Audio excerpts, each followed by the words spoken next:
Hi everyone, this is Bella, one of our vet assistants here at Hebron Animal Hospital, and one of our veterinarians, Dr. Buter. They will be talking about dog allergies today.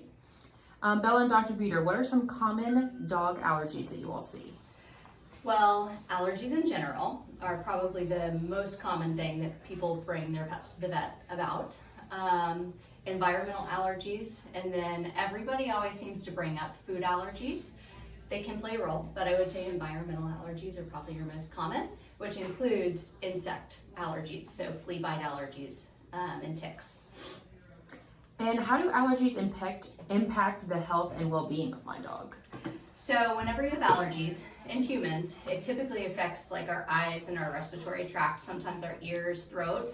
So we know living with that every day, everything you do, it's an irritant to swallow, it's an irritant to sniffle, you can't hear as well, you're just kind of foggy. In dogs, it tends to affect those same systems, but also their skin. So it's almost like a constant pins and needles feeling. So you're just kind of always on edge. It can make dogs really anxious.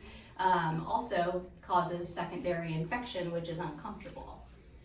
What are some common signs or symptoms of allergies in a dog? Kind of like with the humans, same thing. So like red, weepy eyes, they can have chronic, consistent, all the time ear infections. I would say that's probably the most common thing that people will say. Sometimes licking the feet, getting the like pink staining or the maroon staining around the feet. Also stuff on the belly, like the redness and the scaling and crusting on the belly.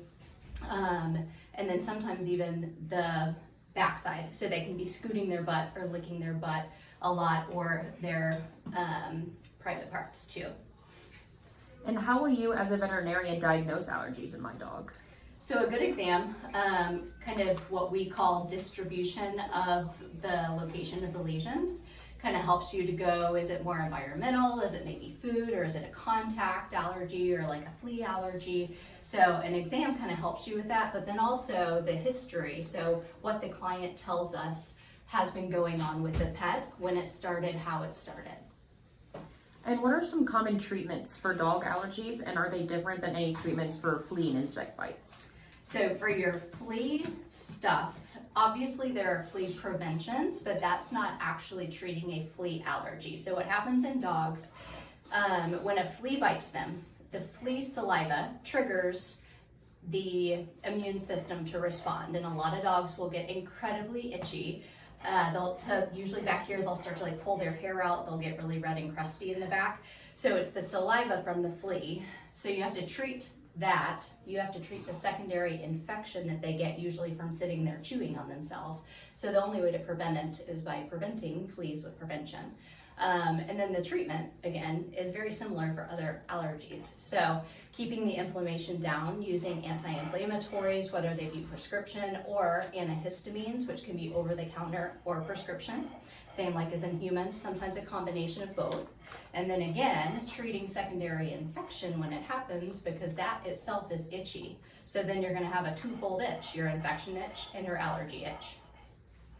And then is there anything that I need to do in my home environment to help with my dog's allergies? It kind of depends on what their specific allergen is, which can be a struggle in these guys since they can't talk. But keeping your fragrances down, so essential oils like the plug-ins, candles, any of the aerosol sprays, a lot of the heavy perfumes, all of that stuff can be a trigger. Using your hypoallergenic laundry detergent on their bedding and their sheets can definitely help as well.